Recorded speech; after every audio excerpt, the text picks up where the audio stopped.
Welcome to The Real Deal, where it's all about real estate and related businesses in central Massachusetts and northeastern Connecticut.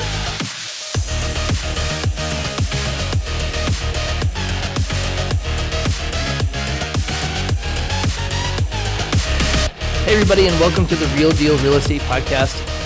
I'm Anthony Chabot from Chabot & Associates Real Estate Group of EXP. This is Jay Lorette of EXP. And this is Jay's first podcast that he's become a part of. He is going to be the co-host on the podcast from here and on. And on today's show, we have the subject of credit repair with Todd Cook and Kyle Richter of PRMI. And also our other guest is going to be Amanda Lawton for Lawton Law and Associates. So sit back, relax, and prepare to listen to a great podcast where we go over a lot of information about credit repair with local lenders and a local attorney in northeastern Connecticut. And for more information, you can visit us online at chabotandassociates.com, CHABOT, or you can give me a call, 508-847-0902, or you can call Jay at 860-334-1869. With that, let's move on to the podcast. So I'm Todd Cook, branch manager of primary residential mortgage right here. Our office is in Danielson, right down Danielson. We are a national direct lender. So our company is extremely large direct lender, but we have a local presence, our own branch. And this is Kyle Richter, my partner in crime and loan officer extraordinaire, the happy lender. Yes, aka the happy lender. Yeah, so I've been working with Todd for about a little over a year now.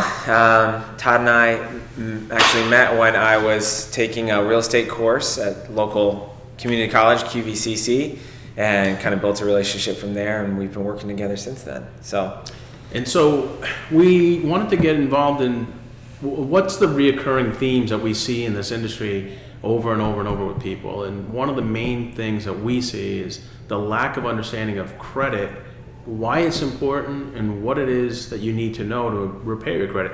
And Kyle and I have this conversation with customers all the time. They'll call us up and they want to buy a home. They're all excited about buying a home, but they're kind of putting the cart before the horse because they didn't think about their credit first to understand what's important and why. If you're going to get a very large loan like a home loan, it's really important to understand the credit aspect of this to get the best possible rates and to be credit worthy. So somebody is willing to give you that kind of money to buy the home. Right. I think a lot of us don't, or a lot of our clients that are coming this first time don't understand the bigger concept of credit, why it exists. They're focused on a number, which is good. It is about metrics, but it's helpful to explain the concept behind why do credit reports exist and why do lenders care about them. You have mentioned before that you have a great analogy with, like, if somebody wants to ask you for $100, right? Yeah. So I love doing this with some clients that are completely new, first-time home buyers, and they don't understand the concept of it. So what I say to them typically, I've just met them, and obviously they trust me a little bit because somebody sent them my way or our way, and we're sitting down, and I'll say, okay, well, let's think about the concept of what is lending all about. And if I were to ask you right now to let me borrow $100, you'd probably look at me and go, I don't think I'm going to let you borrow $100. I don't know you well enough yet. I kind of like you. I've come to trust you a little bit to get your advice, but I'm not going to give you any money either. So I try to flip it on them. This is what a lender's looking for, right? They don't know. This is somebody with a lot of money that's going to hand it over. They don't know the person on the other end of it. All they have to go by is the credit report, and that tells them a little bit about the person. So I said, okay, well, you're not going to give me $100, but what if I said, will you loan me $1 and then walk out the door, and when you come back, I'll give you $2. And most people are like, yeah, okay, I would do that. It's not that big of a risk at that point, is it? So if they go out, they walk out, and then they come back and I give them $2, they're like, hey, that's pretty good. Now, if we continue to do this for a few weeks, over and over, and every time you leave the door, you come back, I always give you your money and your interest. After a while, you're going to start building a relationship with me, and you're going to trust me a little bit more. So at some point, I might say, hey, maybe 6 months down the road, would you mind lending me $10 and I'll give you 15? And yeah, you're going to say, yeah, I think I can trust you now. I've built up a relationship with you, and you've been very good about paying me back. So now it's 6 months down the road, and I ask for 50, and I'll give you an extra 20 after that. And then it becomes, yes, you're creditworthy, you're trustworthy now. I believe in you. A year from now, I ask you that $100. You'll say, absolutely, Todd. Here you go. Here's your $100. You wouldn't think twice because we have established that trust. And the big variable in there, and the big key word is time. Time. That takes a lot of time to develop that reputation and to show that kind of behavior to be trustworthy enough to get $100. Yeah. So that's establishing your credit. That's, in a nutshell, that's what it looks like to establish your credit, which is why sometimes when we see younger people who are just getting a credit card for the first time and are financially in a place to buy a house, but not credit-wise in a place to buy a house, it's because that time has not built up yet. They don't have enough time to show behavior and to build up to what is the proverbial $100, borrow. Right. So how do you fix that, right? I mean, what are some of the ways you can, work on credit to become creditworthy? So a lot of times, if you don't have a lot of credit, we call that thin credit in our industry, right? If somebody has a thin credit report, they don't have a lot going on, so you have to find a way to establish it. One of the first things people ask me, well, how do I even get started then? How do I get my first credit card, and get into it? Well, there are different methods you can do. The first one that I like to, it's a pretty easy, quick fix, is to put somebody on a card as an authorized user. So you might have a parent, sibling, or somebody that you trust that is already creditworthy, that has a good credit card that they've had for a long time in good standing. They carry a very low balance on it, and they've always paid it on time. They can add you on as an authorized user. They don't have to give you the card. They don't have to let you use it, but they're putting you on as an authorized user, which gives you the access to their credit. You actually get to inherit the good credit history of that card. So including the time. Right, there you go. So you instantly inherit the time that they've established on that particular trade line. Yes, and I actually did this for my own daughter, who was 18 years old at the time and didn't have any credit, and I put her on two of my good long-standing credit cards, and my 18-year-old daughter actually had a 800 credit score at 18 years old. Okay? So it really didn't make a lot of sense in some ways, but it does in another way, because the way the credit scoring models see it is that someone placed trust in this person and found them creditworthy. Right. So how old does the person have to be in order to put them as an authorized user? That's a good question. That's a great question. I would think that they could probably be a minor and be on a credit card, I would think, but I know that you can't really use credit cards underage either, so, but I think you can probably start establishing credit that way. It's a good question. Yeah. Thanks, Amanda. Yeah, Yeah, there you go. There's a question right I love that, yeah. If you have good questions like that, let's try to answer. So typically we'll see about 30 days or so before that will register though, correct? So if somebody gets added on as an authorized user, it's not going to be a week when they're going to see that respond. It's going to be when it starts to report to the bureaus, correct? That they're going to see that reflected. Right. And why is that? Why does it take so long for it to actually start to go? Well, I mean, as a general rule of thumb, if you pay something on time, it takes longer for it to show up than if you do something poorly. Yeah. But I would say it goes back to behavior, probably. That it takes time to see, there's always a delay probably on those payments because everything is based on a pattern of behavior. Right. And they want to see a consistency over time, not just a flash in the pan, I paid my bill this period. It needs to be cycle to cycle to cycle. Yeah, and that brings up a good point. So that's kind of, how do we get established with credit? So that's one way, right? We get an authorized user, become an authorized user on someone's good credit card, or a good payment history somewhere that they have. That helps. The other thing you can do is there are cards you can get that are called secured credit cards, where you actually put your own money up. So who better to borrow from than yourself, right? If you don't trust yourself to loan yourself money, then you're probably not very creditworthy. So those kind of secured credit cards where you would put your own money up, the credit the bank that holds that money is going to allow you to borrow your own money and report to the credit bureaus that you're borrowing and paying it back responsibly. And so it gets reported, and that starts to establish your credit history. So that's one way. There are also services where you can report your like utilities payment or something to the bureaus so that it can kind of bolster your credit score as well. Right, so we're talking about non-traditional trade lines as well in that case, right? So your utility, if you're renting somewhere, your landlord's probably not reporting your rent to the credit bureau, but you are paying rent and you're being responsible, hopefully. Same with your utilities and your cell phone bills and your insurance. All of those are non-traditional trade lines that don't get reported to credit scoring models, but they can be utilized as a way to shore up credit as well, to help. And that's something that you guys can help your clients do. So if your client comes to you and needs that help, you can walk them through and point out that they have, you know, their internet bill and their utility bill and their gas bill and their whatever else. Right. And that's things that you can help walk them through? Oh, yeah. Yeah, absolutely. There's, in fact, there are some loan programs where there are minimum trade line requirements. USDA is one of them, where they want to see you have at least 2 trade lines, 12 months or more. And if you don't have those 2 traditional trade lines, there are options for you to explore non-traditional, like Todd's saying.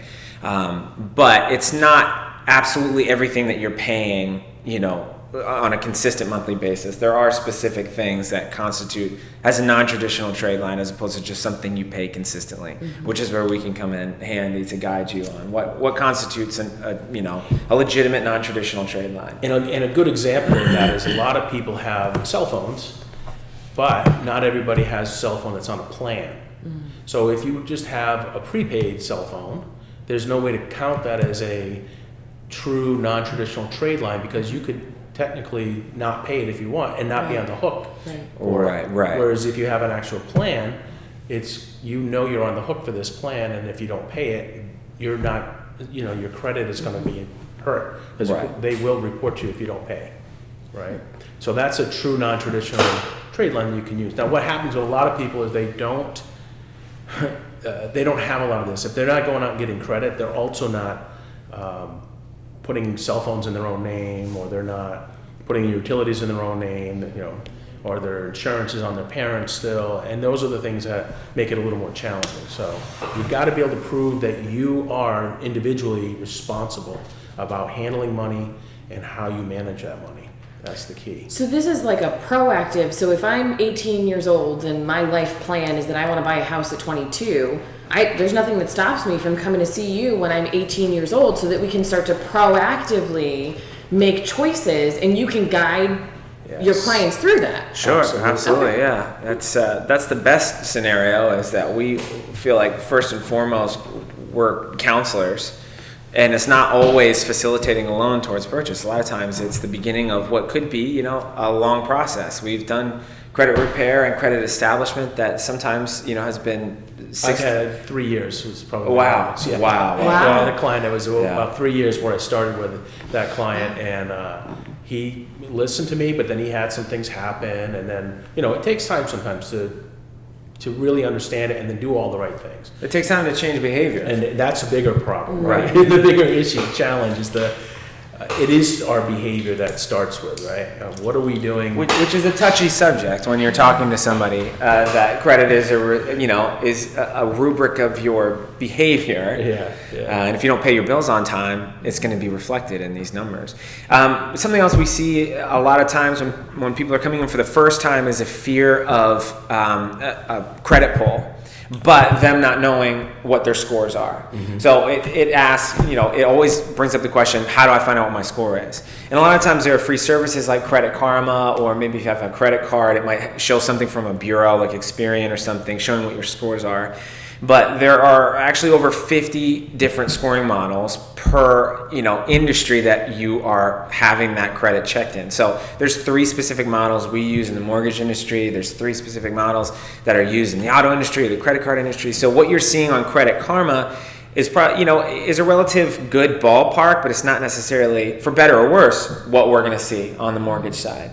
And that's because industries interpret risk differently.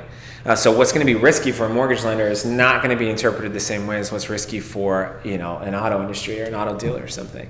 So, having your credit pulled by some entity in the mortgage industry, like us or a lender, is one way to find out what your scores are going to be, specifically in that industry. A lot of people get gun shy because of the ding on your score from a hard inquiry.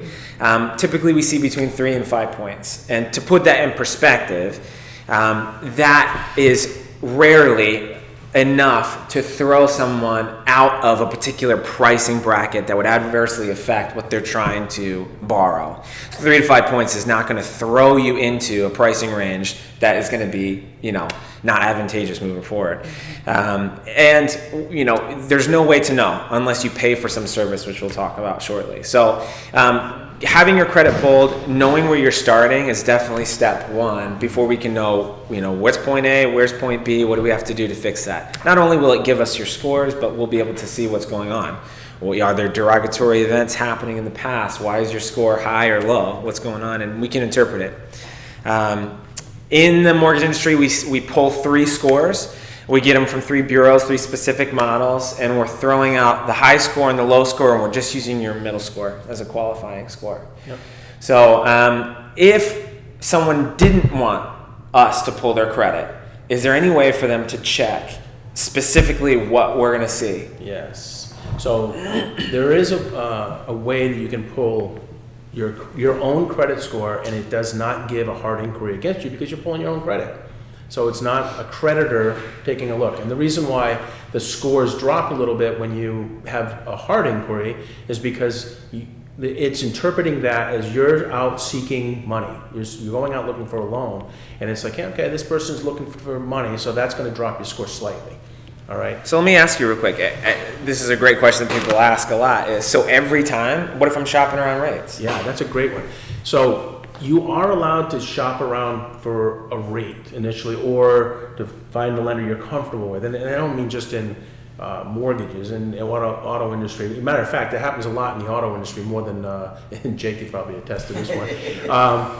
When you go to get a car, the auto dealer gets your credit information, and then they run your credit, and it usually gets run like 20 or 30 different lenders that are out there. They're trying to find you a good deal or a good rate maybe, but that's a lot of credit pulls, and you would think that would just destroy your credit. Well, the government realized at one point that was the way it used to be, and that this with the advent of the internet here, right? They realized that a lot of people are going to get their credit pulled in a short period of time for the same loan type. So when you do that, it's only going to hit you once within a time frame. I think it's 2 weeks that you can basically go out and shop around for a different loan in that same type of loan product, and it's not going to damage your credit. Okay. Now, what does damage credit that people may not understand is if you go and get a credit pulled for your car loan, and then you go down to the local Kohl's and you get a Kohl's card, you're checking out, and at the checkout they're going, hey, we're going to give you 20% off. Here, just sign on the dotted line.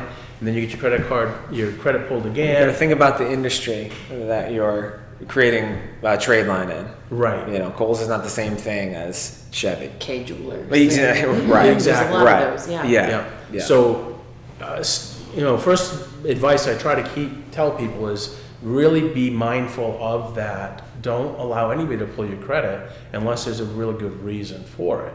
Okay, now you're trying to buy a home, you need to know. That's different. So how can you pull your own credit and not impact it? Credit Karma, I'm sorry, not Credit Karma, that's just a free site that anybody can sign up for. And I like, if people go to Credit Karma, that's fine, it's going to give you something. I actually have an example last night. This is a very good example. Yeah, last night I was talking with a client who wanted me to update her credit report. Said, I think my credit report has improved since we last pulled it in July or something. I said, great. Where are you getting that number? I'm getting it from Credit Karma. I'm seeing across all 3 bureaus that I'm over 800.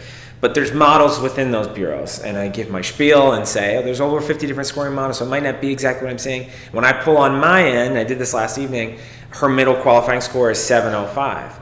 So that's a big difference. That is a big difference. If you're going in expecting to be over 800 in terms of pricing, you're going to be in a different bracket when it comes back at 705. It's not always worse, by the way. When what somebody sees, they might see a 705 on Credit Karma, and we see a 780 in the mortgage side. But all that to say, it's definitely, take it with a big old grain of salt. Yeah, it's just like I said, I'm happy when somebody tells me they're paying attention to that, because at least they're mindful of the fact that the score is important.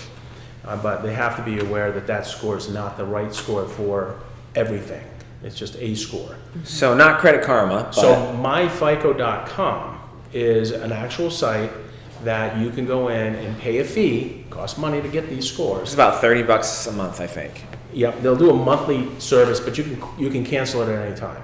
It doesn't hold you. You don't have to stay with it. But there's three different types. You can go in and there's a very inexpensive version of it you can buy, but it only gives you one score. So that one I tell people you don't want. The next version of it, you can get 3 scores, all 3 scores, and they're the right scores.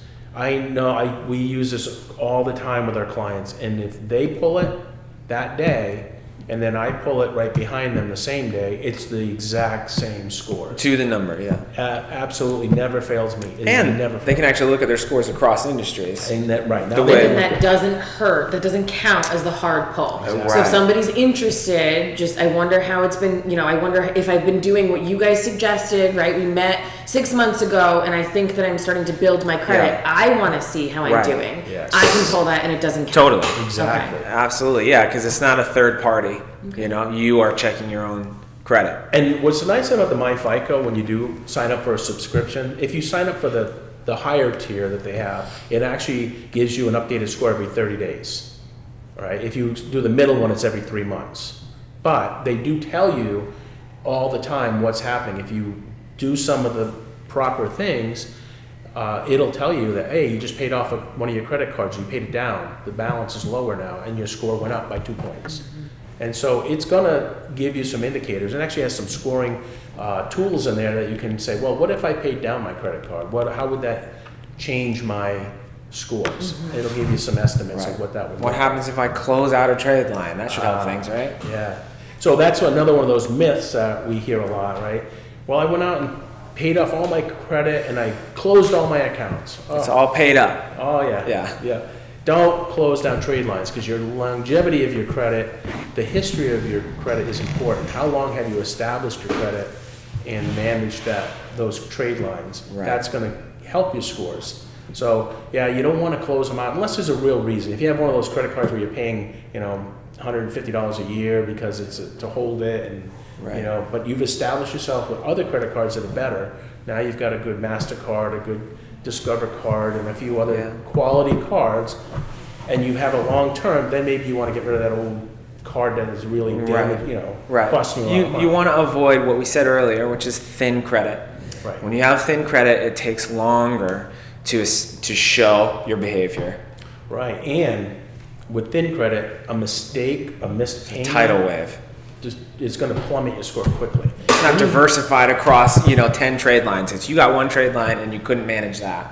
Yeah. That's how it's interpreted. So it's a big hit. So to is your there score. any ideal number, like you shouldn't have more than 3 credit cards, or you shouldn't have more than 2 car loans, or is it all a sliding scale? If you're managing Depends it on- properly, and Okay. Todd, correct me if I'm wrong. If you're managing it, no, I say the more that you're responsibly managing, the better. The less missed payment in theory is going to smash your score, and more quickly will you have good behavior rewarded with those. We've seen reports with tons of trade lines, and some of which historically have been closed out and then replaced with something else, that typically on average have much higher scores than someone who has an auto loan and a credit card, period. So that takes time and it takes responsibility. Obviously, I would not advise that you open a bunch of trade lines before Right. You do that But responsibly. if I have a car loan, student loans, a private mortgage from some, Right. I don't know, repair or some shed that I wanted to build, and then a couple of credit cards, a store credit card. I don't have to be nervous that I'm not going to be eligible for a mortgage. Correct. Because if I'm managing them, paying them on time, Yeah. not getting any hits against my credit, that's all still fine. Yeah, Absolutely. Yeah. Now, with that, let's say you do have a lot of revolving credit. One of the things that can hurt your scores is a high balance to limit ratio. So if I have a card that has a $2,000 limit and I have $1,800 balance on there, that will have a negative effect on my scores. It's probably the number one thing you can help yourself fix your credit quickly is the balances. That is one thing I'm always looking at when I see a low credit score. I'm always going to look first, well, do you have any real major derogatory thing going on, right? But then I'm looking at your limits and your balances. Right. And I inevitably see a lot of people who might get their first few credit cards, they're not getting a large amount. Remember we talked about the dollar at the beginning? Right. On your dollar. Well, your first few credit cards, you're probably going to get a Right. very low credit card limit, $300, for example, It right? would not To get take started. much to get up to 250, 290. So now you get a $300 credit limit, and this is what people think. Well, I'm just going to pay it off at the end of the month. The problem is once you carry that balance, regardless, it's going to lower your credit score. The model's interpreting that as if you're mismanaging the money. You're borrowing, overextending yourself. So the ideal place to be on your credit is you don't want to borrow any more than 10% of the limit at any given time. That's ideal. That's the best you can do, 10% or below. So think about that. If you have a $300 credit limit, that means you shouldn't be putting any more than $30 on that card, Right. right? And then it starts to impact you. Now there's levels, so 10% is ideal. 30% is still really good. If you keep it under 30% of the limit, that's fine. Once you cross that 30% threshold, it starts to really tank your scores. 50% is like the worst, or, you don't want to go over 50. Once you jump over 50, your scores If will we see dive. someone with a very large balance and a very large limit, I will try to get them to 50 first. See if you Right. can, brack that thing back under to 50. And then once we're there, let's fight for 30 and check back in. Right. So that's an easy fix that people don't realize. And what do you mean that's hurting? I pay it off every month though. It doesn't matter. And once it's reported as being a high limit, or high balance, I should say, to the limit, it's going to impact those scores dramatically in the mortgage industry. So, I have a question for you guys. yeah, shoot. So if I have a credit card and I'm at 90%, I should pay it down to 50? At least least. under 50. And I should make an effort to not get it over 50 Exactly. ever. Yeah. Okay. Exactly. And to that point, what I try to teach people on that as well is once you do establish your credit and you've got the limit set for your first 6 months and you've paid it very on time, you're responsible with it, call your credit card company up and ask them to increase the limit. And then use it again for another 6 months and then ask them to increase it again. Be responsible, but let the limits get as high as you can get them up to. It's Right. okay to have a credit card with a $25,000 credit limit. That doesn't mean you should go out and use $25,000, but it's nice to have those trade lines available to you. Right. And that way, you'll be looked at as creditworthy. If somebody else is giving you $25,000 credit limits, you're going to be likely to get a car loan with the best rates, or auto or a home loan, right? You're going to be in the best top And bracket. the response is not necessarily that now it means that my 30% utilization is higher and I can spend more on it, but your utilization is actually lower if you live the same way and raise the limit. Right. Right. So I'm sorry if I missed this part, but what about multiple cards? Is that okay to get multiple, 2, 3 credit cards? Oh, absolutely. Yeah. Yeah. You can. I mean, having a lot of cards is actually not going to damage you as long as you manage them correctly. Now, remember, every time you do hard inquiries, that does have an impact. So don't go out and do 50 hard inquiries for credit cards. The other thing is a MasterCard or a Visa or a Discover are considered the big type of a card where if you go in for a department store credit card, it actually hurts your credit a little bit. It's frowned upon a little bit, right? So you get that, you got to start somewhere, but those cards tend to have less of a positive on your. And I would venture to say that's a product of just historical behavior with those types of trade lines. Right. That someone is less likely to pay back a Kohl's card than they are their Visa. I have another question for you guys, and I'm sorry, I was running around looking. No, go for it, man. So if I have Credit Karma, if I look on Credit Karma and I have some items in my past that I maybe didn't pay off that are outstanding balances, would that be the first thing that you take care of to increase your credit? What would be the first thing you do? Well, I would say it depends on the nature of the derogatory event. If you have, what I'm looking for as a lender is if you have something in collections, I would want to take care of that first.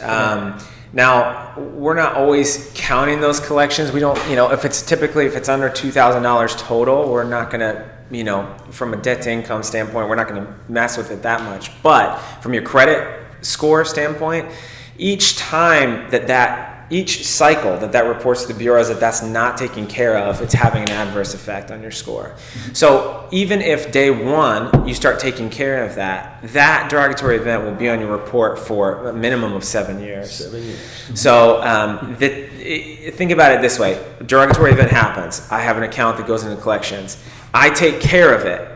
It's going to take 7 years of good behavior to minimize the negative effect that it has. It does not erase the minimum or the negative effect. The reason I asked that is because I had some derogatory items in my credit in the past. I went in there, I took care of them, and my credit bumped up dramatically, pretty quickly. The way the credit scoring models are designed is to know that you're not ignoring these problems, right? So what happens with a lot of people is they get mad at the creditor. Well, Verizon, I'm not paying them because, I took out the cell phone and I didn't expect that they were going to, charge me for this extra thing or whatever they're looking at, right? And they get mad at Verizon. Like, Verizon really care that they don't. It goes into a collection and you're the one that's going to pay the price ultimately.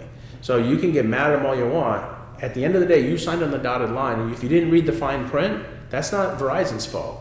That's yours. You took out the credit, you borrowed from them, and now you're responsible for paying it back. Right. And so you got to be the one to don't bury your head in the sand and pretend those things don't exist. Say, I made a mistake, or I learned from this experience, right, and now I'm going to. And you know what, man? Actually, regardless of who's to blame, it's still negatively affecting you. So you can dig your heels in, but cycle to cycle, your report is getting hammered. So it does not help you from a credit standpoint to just dig your heels in and not pay something off. And what I tell people is, if it really is something that they shouldn't have to pay, for example, and it does happen, right, where something's reported and it shouldn't be there, don't dig your heels in at the cost of your own credit health, right? Pay it off if you have to so that your credit's not being damaged, and then fight the fight outside of that. Right. Also, you can go after it. Side bonus content, pro tip: try to negotiate it and settle for a little bit less. It's always worth a try. You miss every shot you don't take. So right. You owe $1,000. It doesn't hurt to see if you can get away with paying $750. You could, sure. It's like shopping at TJ Maxx. It allows you to. Then you can go pay off some other debt. You could, but remember what we're talking about. What are these credit scoring models really looking for? Right. If you signed on the dotted line and you said, I'm going to borrow money from somebody, and then you go back to them, you don't pay them for a year or two, and then all of a sudden you go back to them and say, you know what? How about you just take some of my money? Right. That still we have a little asterisk that says account settled for less than amount due. It shows it up on your credit report. So that was going to be my question is if you got to the bad credit debt with credit cards, and say you have a $5,000 limit or whatever, and you contact them, what is that? If they say settled at an amount of $3,000, let's just say, is that still going to hurt the credit, or is that going to? It's better than doing nothing. Yes. Okay, so absolutely will help you if you negotiate with them. At least you're showing you're being responsible. You're trying to do something, but not as good as, hey, you know what? I owe you the money. I'm going to pay you back. So paying the whole thing will help your credit better than settling and. If you do the responsible thing, and again, don't necessarily pay it off. And this is the odd thing. Sometimes, well, I'm going to go in there. I'm going to pay this collection off. Get rid of it, right? Yeah. Right. And I'm going to pay it off, and now I'm done. Well, unfortunately, when you close that, even though it's a collection, it's a trade line, and if you pay it off and it closes, it actually has a negative impact too. So in the short term, you got to think of it like a plot graph. There are moments that go down, but overall, you want to see it go like this. So there are moments and things you have to do that sometimes in the short term might cause a little bit of a ding, but in the long term is going to increase it more than you would have had you just not taken care of that So if I want to put my credit, should I go out and get 3 credit cards, put them at like 40%, pay them off 100% on time every single month, and is that the best thing I can do for my credit? What's the best thing I can do? No, keep those trade lines very minimal. Like I said, 10%. If you can keep them under 10%, that's ideal. 30 maximum. Oh, really? 10%? 10% is the perfect spot. Right? Wow. Under 10% or lower is where you want to keep those. Okay. Your balances for the limits. Okay, 30 is okay. It's not going to crush your credit, but it's not as good as 10. So I'll go out and get 3 credit cards tomorrow, put them all at 10%. That's the best thing I can do for my credit. It'll help you over time. Again, think of the plot graph, because getting 3 credit cards at once, there will be a lot of inquiries on that. Okay. So 1 credit card a month for 3 months? Yeah. I'm just trying to get some quick and simple advice. So again, let me go. You might have missed this, but credit reports. It's a rubric of your behavior. So to answer, how do I showcase my behavior in a month? You can't. You can't show your behavior in a month. It takes time to show your behavior. So it's, the quickest thing would be the authorized user, the path, I'd say, where you can get added as an authorized user to a trade line that has a long history and good standing. And you inherit that time and you inherit that good history. That's probably the quickest, biggest bang for your buck in terms of, adopting behavior. But beyond that, you got to kind of... And that's one of those things we see a lot. Somebody wants to buy a home now. So they come to us and they see, we pull their credit and it's got a lot of work that needs to be done. And they're like, oh, okay, I'll just go out and I'm going to pay off this and I'm going to pay off that. And then they don't understand that it takes longer than just suddenly saying, I'm going to be a good person now and be responsible. That's not how credit scoring works. Right. And that's what I mean by the behavior part of it. They want to see some time after you clear up these debts, and now you're going to continue to do the right thing, right? Because you've shown a pattern of not doing the right thing for so long now that it's not going to be all of a sudden I just change and I'm always going to pay my bills on time now. They want to see you being able to manage finances correctly, borrow and repay responsibly, and over time your scores will improve because of that. It's the same reason that a lender is not going to count overtime pay that has been happening over the course of the last 6 months. They need to see a 2-year history. It's not somebody just like padding the pay stubs before they're about to buy a house. They want to see that, this is a normal behavior that has happened in the past that is expected to continue. Credit's the same way. Now, away from credit cards, because we kind of got on the credit card side. Yeah. What are your takes on like secured loans? I know when my credit was in some desperate repair, there were suggestions of getting a secured loan, which kind of did help. But what are your thoughts on the secured loan? Yeah, again, another trade line, as long as it's okay. All of the different things that you're borrowing, when you're borrowing from some other person or entity who has the money, right? They just want to know that you're going to pay them back. Right. Right? And if you're showing that you can responsibly borrow and pay back, it's always going to be a positive on. That sounds oversimplified, but it's true. If you borrow money, pay it back at the intervals that you've agreed to. Yeah. That's it. And if that doesn't happen, then it'll have an adverse effect on your score. So if you get like a consolidation loan or something like that, right? Fine, cool. The act itself is not going to hurt your score, but if you miss a payment, it will, just like anything else. So Now, with the caveat to that, there is some interesting. The debt consolidation type loans, if you were to go to one of those companies, a debt consolidation loan, and put everything into one, and they're managing that for you, you do need a 12-year history of showing that you've been within that program before you can get qualified for a home loan, because they want that credit. You're basically saying you went through a tough time, and they want to make sure that this is now okay. So they want to see a good history once you go into the debt consolidation type of a program. All right, so that does take a little bit more time, but at least you're showing that you're willing to do the right thing and learn how to be more responsible. Again, we flip this back over to what would you do if it was your $250,000 that you were going to hand out to somebody, right? I'm going to hand you over $250,000, and that's literally what we're doing at the closing table, right? Amanda, because you're the one that's dispersing that at closing. Right. The attorneys are the ones that us as the lender, we're going to give money and put it in your account, and you're going to be responsible for dispersing that money to everybody. Right. But it's literally, I almost wish sometimes we could take that cash and set it on the table and say, here you go, that's the money. Right. And then we're going to... Actually, all along that process, it would probably be a good segue to you, is controlling risk. The verbiage and the contracts and everything that someone is signing is controlling the risk to the investor, to the buyers, to the sellers, right? Right. So I don't get the clients until after they've already met with you, but I have seen my fair share of stories. So one client did file for foreclosure, lost his house, had a hard time getting back on his feet. What do you recommend? I mean, I know how this played out with the lender that they used, but what do you guys recommend? Because not all hope is lost. They can still buy a home. Yeah. Yep. It's not that you're now stuck in apartment living for the rest of your life. You still can own your own home again. Yeah. You just have to gain that trust back with the credit lines. Yeah. So same thing we've talked about for the last hour. You start small. Yeah. You pay when you agreed to pay. You don't take out large amounts of money all at once. You don't take out several lines of credit. But once you build that back up, in this particular scenario, we got them back in a house a year and a day after their foreclosure.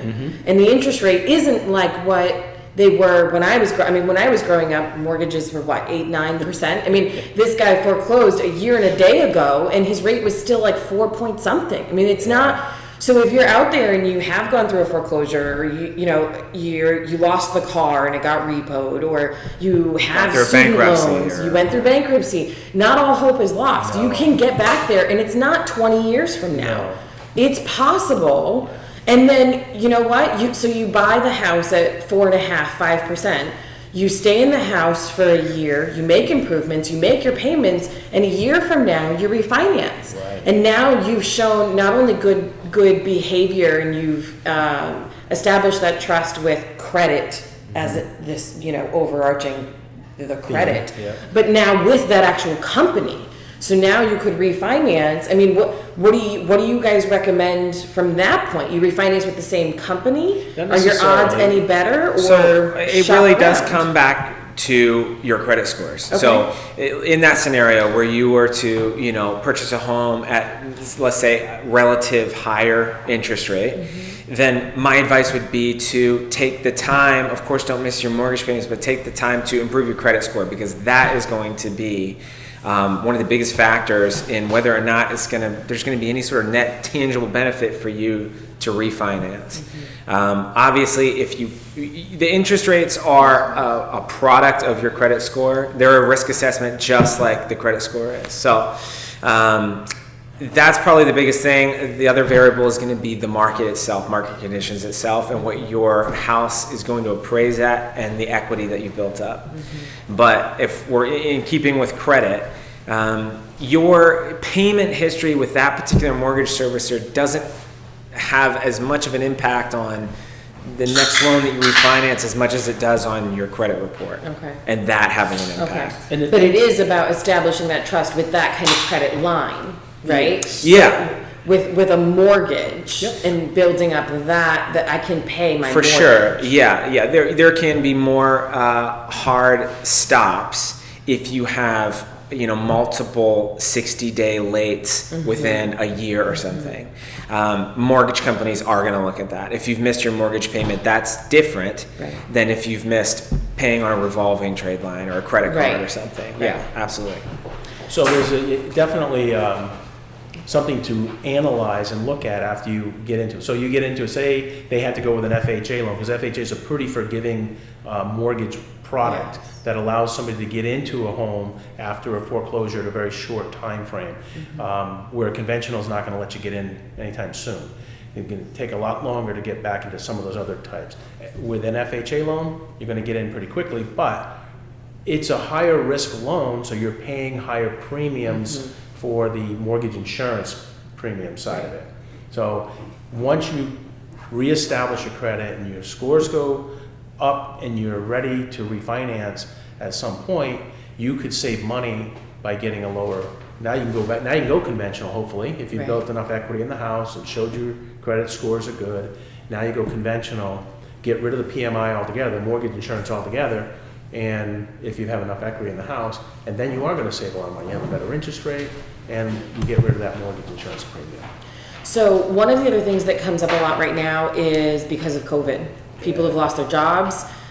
We were talking before we started taping, we were talking about that whole industry, any of the service-related industry, bartenders, wait staff, anybody, barbers, anybody that got shut down in the beginning, they could no longer get that verification of employment.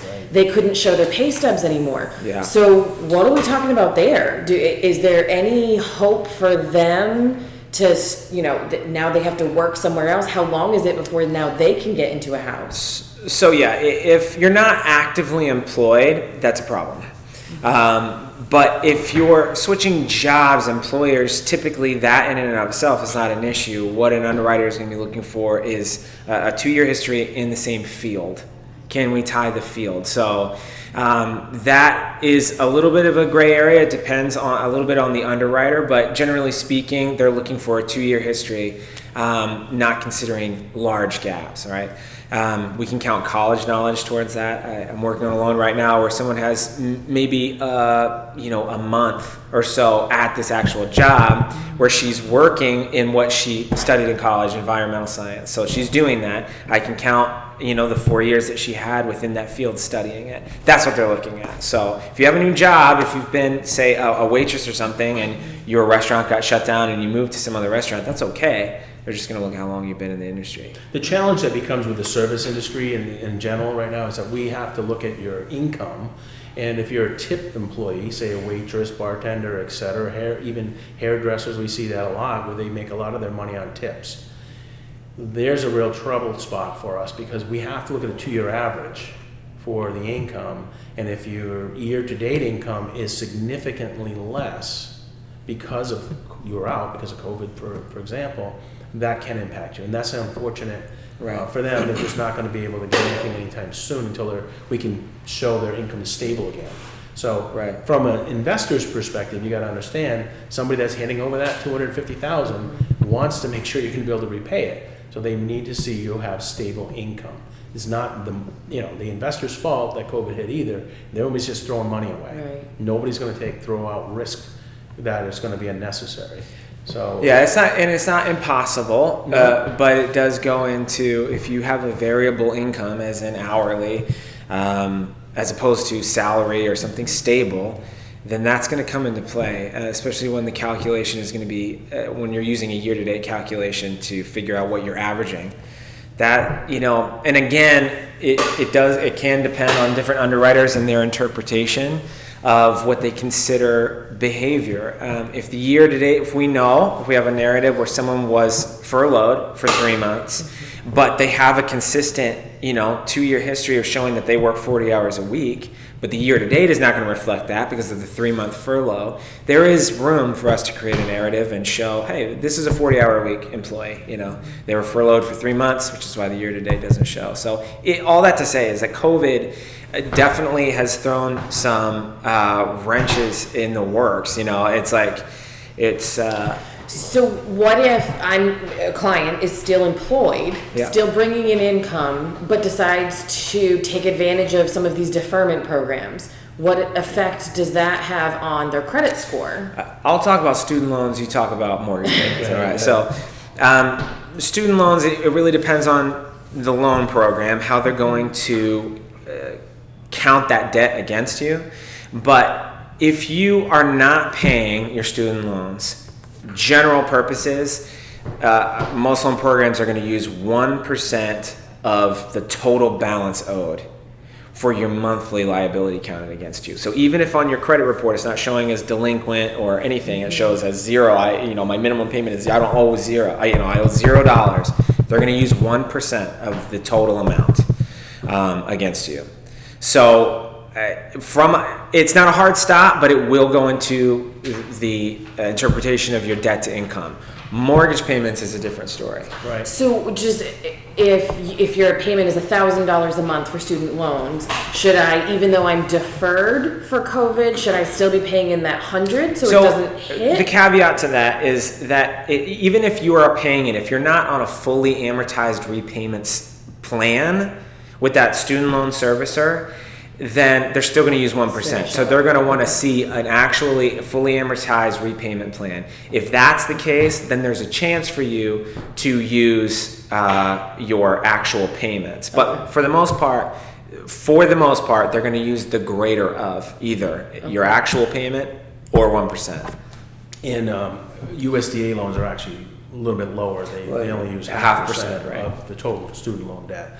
But you have to qualify for that loan program too. Okay, there's different unique products. Right. I have a refi question for you guys regarding credit. So, and sorry to interrupt you. Hold that thought just for a second. Yeah, go ahead. So I have a friend that actually has, he's behind in his mortgage payments, and he wants to refinance. So can you refinance when you're behind in your mortgage payments? Go ahead, Kyle. No. so yeah, when you have, like if your mortgage has gone into forbearance or something, right, and you're not paying anymore. I don't know how far behind he is. So regardless, it will have to be paid up before refinance is going to take place. And then you're going to have some time behind that. So think about the question being asked, right?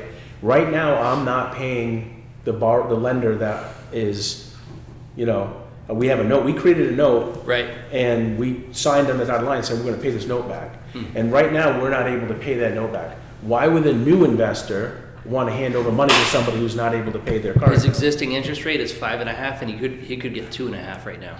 2 actually. Right. Yeah, which send me his number.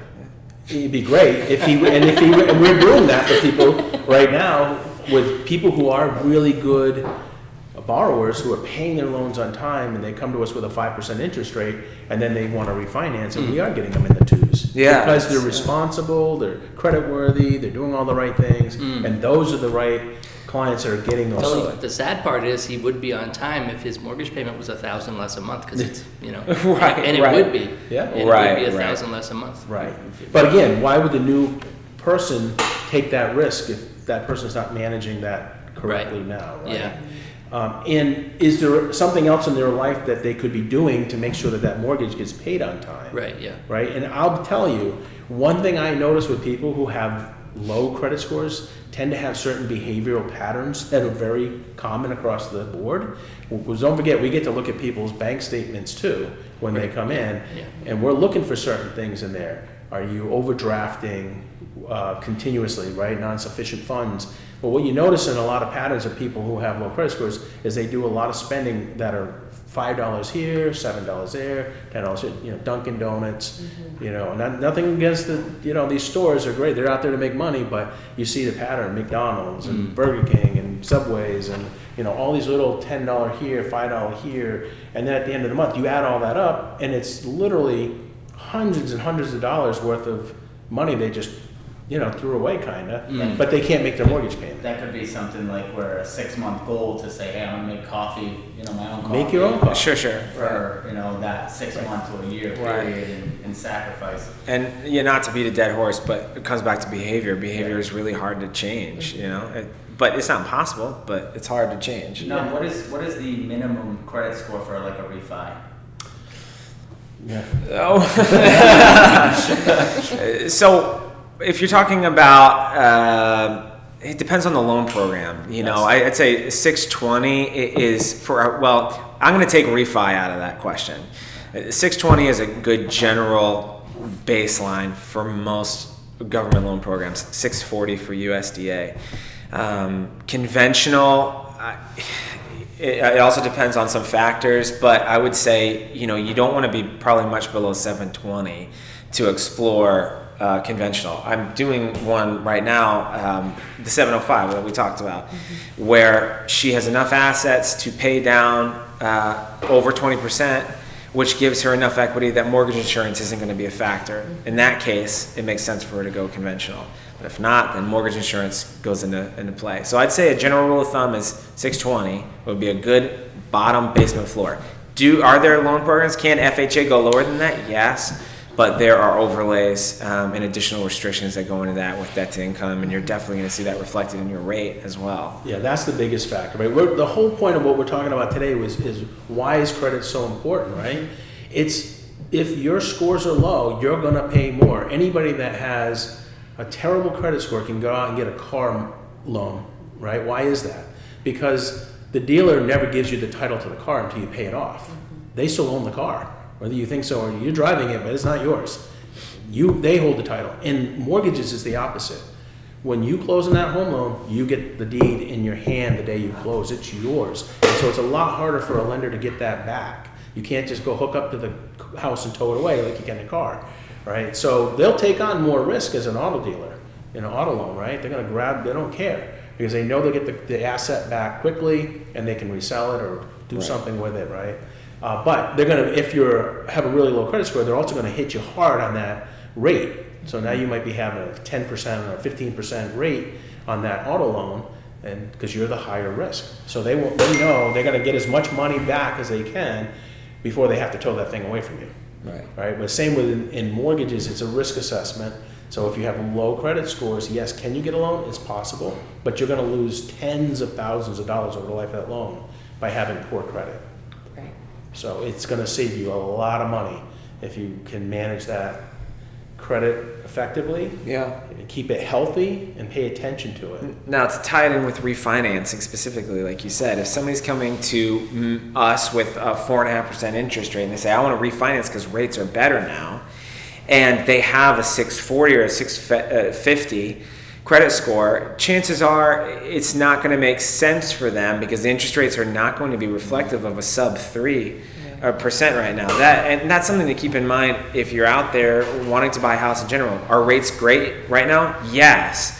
But you're going to see a different rate picture if you have poor credit. It's not going to be under 3% if you have a 620, most likely. I think that's very important to say because everybody about the rates right now. Oh, absolutely. Yeah, it's easy. It's easy Yeah. to get tunnel vision on that. Why my cousin, got one for 2.8. Okay, what was his credit score? Right. Well, I don't know, but he got one for 2.8%. Yeah. Can I get that? So Yeah, we do hear that a lot. People will call us up and say, well, what's your rate? And I'm like, yeah. Depends on you. And by the way, credit score is one thing. Your loan to value. How much you're putting down, the loan amount. The kind of property it is. How many years? Yes, the term. Yeah, I exactly. have done a handful of closings under 2%, and Yes. they've been Right. 15 years. Exactly, right. So you're paying large, over $2,000 a month, but you're paying it down faster. Sure. They have the asset. They put money down. Yeah. So you can't just call up PRMI Yeah, right. Yeah.